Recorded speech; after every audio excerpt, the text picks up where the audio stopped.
Partiamo dagli asparagi. Separo la parte più coriacea in questo modo. Verrà via da sola. Ovviamente i gambi li utilizzeremo per un ottimo brodo.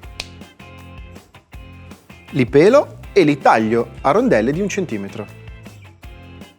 Le punte le taglio a metà. Ora tocca allo scalogno. Lo trito per bene.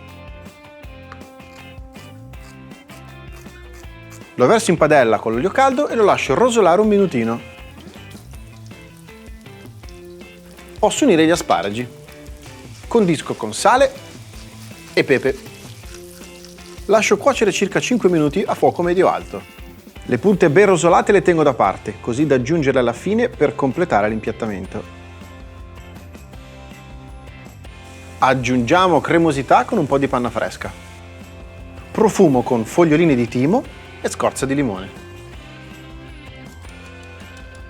Lascio cuocere giusto il tempo di cottura della pasta.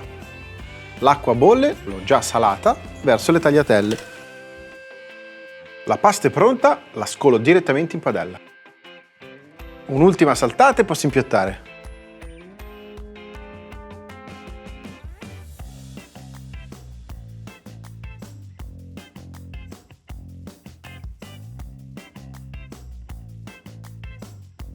E adesso assaggio?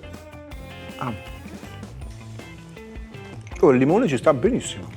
Ciao!